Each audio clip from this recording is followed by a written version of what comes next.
একসাথে নিয়ে নাও। দাঁড়া আমি জাস্ট লাগছে লাগছে লাগছে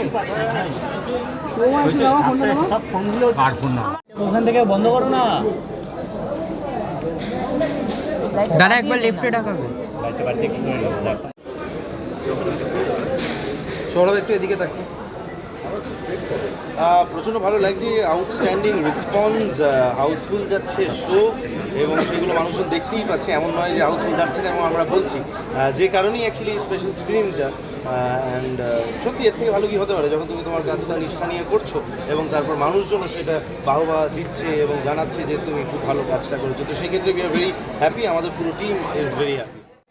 এমনিতেই এত পাগল আর ওই হলে তো গেলেই আরো পাগল হতো, আরো সারাদিন ল্যাবে কাটাতো, আর আরেকটা কি রোবট থাকতো, আরেকটা রোবট থাকতো আমার। ইন্টারভিউতে কিন্তু অবশ্য বলেছে যে রোবট রাখবে না, তোমাকেই চাইছে। এইসব বলে এসছি আগে। কারণ কেউ মানে একজনই এনাফ। একজনই না, আর দরকার নেই। Thank you thank you. এটাই বলবো যে মানুষজন যেভাবে গ্রহণ করেছে সেই জন্য প্রথমে তো অসংখ্য ধন্যবাদ, thank you so very much. এবং যারা যারা এখনও দেখেননি তারা প্লিজ দেখে আসুন। এবং আমার ইচ্ছা যে আপনাদের আশেপাশেই কেউ তো অবভিয়াসলি দেখে নিয়েছে, তাদেরকে একবার জিজ্ঞেসই করে নিন যে কেমন হয়েছে, তারা ভালোই বলবে। তো সেক্ষেত্রে এই কনফিডেন্স নিয়ে বলছি, প্লিজ হলে যান এবং বুমেরাং দেখে। হ্যাঁ, আমি আগে দেখেছি এবং বায়াস না হয়ে বলছি আমার ভীষণ ভালো লেগেছে এবং আমার মনে হয় সবাই মানে বন্ধু বান্ধব ফ্যামিলি নিয়ে দেখার একটা ছবি। হ্যাঁ, কারণ একটা মানুষ দুবার ছবি দেখতে চায় না, এই মানুষটি সে আজকে পৌঁছে গেছে স্পেশাল স্ক্রিনিংয়ে আবার। তো সেক্ষেত্রে আমার তো তাই মনে হচ্ছে যে খুবই ভালো লেগেছে। Happy birthday. রকমের গল্প নিয়ে এসছে, একটা রোবোটিক স্টোরি নিয়ে আসতো, তো আই থিঙ্ক বাংলাতে এরকম মুভি হয়নি। আর ফিডব্যাকও খুব ভালো, প্লাস তোমার রুকমিরেদের পারফরমেন্স দেখেছো। যারা এখনও দেখোনি বলবো প্লিজ সবাই হলে যাও, টিকিট কেটে দেখো। আমি বলবো পয়সা বাসুল। তাহলে মনে হচ্ছে আজকে বার্থডে বেস্ট গিফট কিন্তু তুমি একদম পেয়ে গেছি, আমার best of the best gift পেয়ে গেছি। এক্সপিরিয়েন্স তো খুবই ভালো, আর মানে এত হাম্বল, এত ডাউন টু আর্থ পার্সনদের ওনার সঙ্গে এতগুলো সিন করার সুযোগ পেয়ে, তো সিরিয়াসলি আমি মাঝে মধ্যে ভুলে যাচ্ছিলাম যে উনি সুপারস্টার চিন্তা, মাঝে মধ্যে মনে হচ্ছে উনি আমাদের পাড়ারই চিন্তা, মানে এতটাই ক্লোজ বন্ডিং হয়ে গেছে। ও সরি সরি, একবার এদিকে। মানে আশাবাদী তো ছিলামই, এবং তারপর মানুষের এই যে উন্মাদনা, এতদিন বাদে একটা ছবি সিনেমা থিয়েটারে সবাই মিলে দেখছে, আনন্দ করছে, হই হই করছে। কারণ এই ধরনের ছবিতে না গানের একটু অপ্রচণ্ড রকম থাকতে হয়, তাতে ভয়ও করে কি মানুষ যেটা শুনে অভ্যস্ত সেটার জায়গায় অন্য কিছু দিলে কি হবে। তো সেখানে আমার সবথেকে ভালো লেগেছে যে গান নিয়ে তর্ক হয়েছে, এবং তর্কটাই একটা আর্ট, বা যে কোনো আর্টিফিশিয়াল সিনেমা হোক বা গান হোক, সেখানে যদি তর্কের মধ্যে দু শ্রেণীর মানুষ থাকে, যে যারা বুঝতে পারছে না যে নতুন কিছু শুনছি, আর যারা খুব পছন্দ করছে বলছে এটা নেক্সট লেভেল, তো সেইটাই আই থিঙ্ক মানে আমার টার্গেট যেটা ছিল। এবং অফকোর্স জিদ্দা প্রোডাকশন হাউস সবার যে ভরসাটা তারা দিয়েছে না, এক্সপেরিমেন্টাল গানটাই থাকবে, এবং সেইখানে এই ধরনের গান, মজার গান, এবং একটু অ্যাপ্রোচ চেঞ্জ করে যা হয়ে আসছে সেটার বাইরে বেরিয়ে কাজ করতে দেবার, আমাকে ওই স্পেসটা দেওয়া। I think I am really excited. এবং এই গান, এই ছবি আরও মানুষে দেখুক, আনন্দ পাক, এবং সবাই মিলে হই হই করুক। এই ছবিটা সবার, ওই 8 থেকে 80 যেরকম বলি না আমরা, এটা সবার, আর সবাই মজা পাচ্ছে, এটার জন্যই আমি ভীষণ ভীষণ কৃতজ্ঞ সবসময়। কারণ ফ্রিডম কিন্তু পেয়েছি, এবং মজার বিষয় এইটা মাথায় ছিল যে দেখুন, জিদ্দা বা দেবদা এদের কাজ করলে না, এনাদের একটা ফ্যান ফলোয়িং রয়েছে, সেই ফ্যান ফলোয়িংয়ের একটা এক্সপেকটেশন থাকেই, সেটা মাথায় রেখেও কিছু গানের অপশন বানানো হয়েছে। এটা নয় যে সেটা নয়, কিন্তু জিনিসটা হচ্ছে আলটিমেটলি মেন যেটা মাথায় রাখতে হবে সেটা ছবিটার সাথে কোন গানটা যাচ্ছে, এবং সেখানে তারাও যখন চুজ করছে সেই গানটা যেটা আমি চাইছি একটু এক্সপেরিমেন্ট হোক, সেই স্পেসটা দেবা, বা বলছে না এইটা আলাদা, এটাই থাক, সেখানেই আলাদা জিনিসটা হয়ে যায়। সবাই মিলে একটা নতুন প্রচেষ্টা আমরা এগিয়ে দিতে পারি, তার জন্য আমি রিয়েলি থ্যাঙ্কফুল।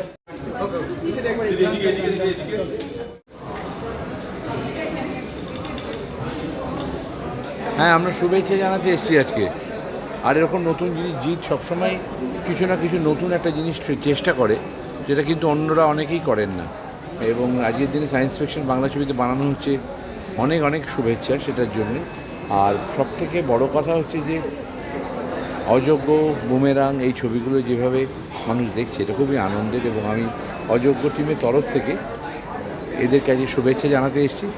আর আজ আমাদের শুটিং চলছিল অন্য একটা কাজে, সেইখান থেকে আমি আসতেই হবে, একবার দেখা করে অন্তত আমি যাই এখানে। এবং পরে আমাদের শুটিং শেষ হলে আমরা ডেফিনেটলি দেখতে যাব বুমেরাং। এবং যারা এইরকমভাবে ভাবছেন নতুন নতুন করে বাংলা ছবিকে নতুন দিক দেখাবার চেষ্টা করছে এবং বারবার করে কিন্তু জিৎ সেটা চেষ্টা করে, তার জন্যে আমার পরিচালক হিসেবে ওকে অনেক অনেক অভিনন্দন। হ্যাঁ আমি ইন্টারভেল অবধি দেখলাম, ইট ওয়াজ কোয়াইট নাইস এবং সৌভিক আমার খুব প্রিয় পরিচালক এবং it's like comedy with a science fiction এবং Jeet is of course good but Rukmini is super. আমি খুব এনজয় করছিলাম, আমার কাজ ছিল বলে ইন্টারভেল পরে আমি বাকিটা দেখবো, but I think the audience will surely enjoy it এবং এটা একটা পুরো ফ্যামিলি এন্টারটেইনিং একটা ফিল্ম, খুব সুন্দর এবং বাংলা ছবিতে যেটা হয় না, সিজির কাজও খুব ভালো। সো আই ওয়াজ কোয়াইট মানে একটা মজার ছবি এবং তার মধ্যে একটা প্রেম আছে, ভালোবাসা আছে, but very nice. Rukmini super. Isha আর পুরো অযোগ্য মানে একই সঙ্গে তো মুক্তি পেয়েছে, সেখানে অযোগ্য টিম শুভেচ্ছা বিনিময় করছে। অফকোর্স মানে জিৎ আমার ছোটো ভাই and Rukmini is very close to me এবং ইটস লাইক আমাদেরই ছবি না। আমি সবসময় বলি বাংলা ছবি সেটা যারই ছবি হোক সেটা আমাদের ছবি, সেটার কোনো মানেই নেই অযোগ্যটা অযোগ্যর মতন কৌশিকের ছবি এটা একটা, it's like our family. So হ্যাঁ মানে আজকে একটা স্পেশাল স্ক্রিনিং হচ্ছে সাহেবগঞ্জে।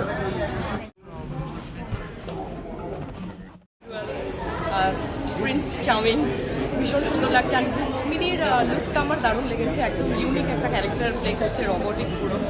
তো আমার তরফ থেকে বেস্ট উইশেস পুরো টিমকে, বুমেরাঙের পুরো টিমকে, ডিরেক্টর সৌভিককে এরকম ধরনের ছবি আমাদেরকে উপহার দেওয়ার জন্য। Thank you. অযোগ্য টিম বুমেরাঙে এসছে and it's very nice experience আমার জন্য, বিকজ মানে অন্য সিনেমা দেখতে আসা অ্যাকচুয়ালি হয় না, কারণ এত ব্যস্ততা থাকে, নিজের প্রেমিয়ারি থেকে চলে যেতে হয়। কিন্তু এই ফিল্মটা আমি যখন ট্রেলার দেখেছিলাম তখন থেকে আমার ভীষণ ইন্টারেস্টিং লেগেছে। আর তারপরে জিৎ আমাকে ইনভাইট করেছে, রুক্মিণী ইনভাইট করেছে, রুক্মিণী ফোন করেছিল, রুক্মিণী বলেছিল আমি একটা পুরো ডিফারেন্ট কাইন্ড অফ রোল করেছি, ঋতুদি ইউ মাস্ট ওয়াচ। আর আমার ভীষণ মজা লাগছিল দেখতে, মানে মজা লেগেছে। আর বেশ কিছু জায়গা আছে ছবিটাতে যে খুব মানে কি বলবো, মানে হয় না যে খুব সুন্দর একটা কানেক্ট করেছে দর্শকের সাথে এবং বেশ মজার জায়গাগুলো, মানে কমেডি করাটাও খুব ডিফিকাল্ট, তো কমেডি ফিল্মস খুব একটা বেশি হয় না। তো আমার মনে হয় এটার জন্য আমি জিৎকে ধন্যবাদ জানাবো, যেরকম একটা জিৎ ইউজুয়ালি অ্যাকশন বেশি করে, কিন্তু এটাতে একদম কমেডি সাইফাই, তো সব মিলিয়ে খুব নাইস ওয়াচ। নিশা না ঈশা কাকে ভালো লাগলো? ঈশা নিশা দুজনেই খুব ভালো, ঈশা নিশা দুজনেই খুব ভালো, তবে নিশা খুব ডিফারেন্ট অবভিয়াসলি আর খুব ভালো করেছে। একটু লাইটটা দেবো।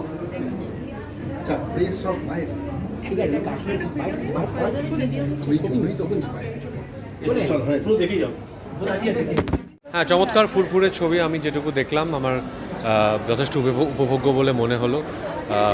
রুক্মিণী এই ছবির সারপ্রাইজ প্যাকেজ, আমি রুক্মিণীকে এরকম অবতারে দেখা যাবে কখনো এক্সপেক্ট করিনি।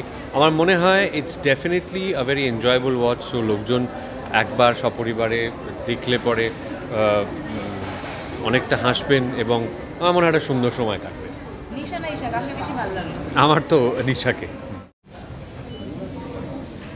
চিনি বড় হচ্ছিস কেউ?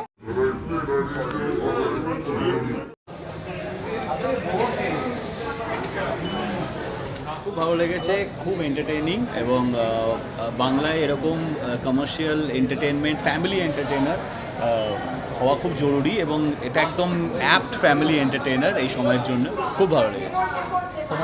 সেম, ভীষণই ভালো লেগেছে, এন্টারটেনমেন্ট ভরপুর একদম ছবিটা এবং ফুল অ্যান্ড কমার্শিয়াল, গান নাচ কমেডিটা প্রচণ্ডভাবে আছে এবং নিশা ঈশা এরা দুজনেই ভীষণ কিউট। আমাকে রুক্মিণী জিজ্ঞাসা করেছিল কে বেশি কিউট, তো আমি নিশাকে, আমার একটু ভুলে যাচ্ছে এখন, নিশাকে আগে রেখে দেবো, মানে যে রোবো। খুব ভালো ফিডব্যাক পাচ্ছি। তোমরা বলো তোমরা কেমন ফিডব্যাক পাচ্ছ? আমার বলার পালা মনে হয় এবার শেষ এবং দর্শক আর মিডিয়ার পালা শুরু, এবং সেটা শুরু হয়েও গেছে, কারণ কি যেভাবে আমরা রেসপন্স পেয়েছি, রিভিউজ পেয়েছি, আমার মনে হয় প্রথমবার এরকম 100% পজিটিভ রিভিউজ পেয়েছি। অ্যান্ড আমরা যারা সিনেমার শ্যুটটাও করেছি তারা যখন একসাথে দেখছি তবুও যে আমরা হাসছি, তাহলে আমি এখন বুঝতে পারছি দর্শকের থেকে এইরকম রেসপন্স কেন পাচ্ছে, বিকজ সবাই হাসিতে মানে ওলট পালট খাচ্ছে অ্যান্ড সবাই এত ভালোবাসছে, এত পছন্দ করছে আমাদের পুরো টিমকে। অ্যান্ড অবভিয়াসলি আমি জানি যেটা নিয়ে সবাই বলছে ঈশা, নিশা এবং নিশাকে নিয়ে, but I am full of gratitude at this moment. Feeling overwhelmed is an understatement, but আমি সত্যি খুব খুব খুশি যে এত কষ্ট, এত বক্তব্য সব কিছু পেরিয়ে যখন দর্শক এইভাবে আসছে অ্যান্ড আমাদেরকে মানে জয়ী করে তুলছে। So obviously I am very happy. দেবদার কাছে ভালো লাগছে, নিশা না ঈশা? রুক্মিণীকে।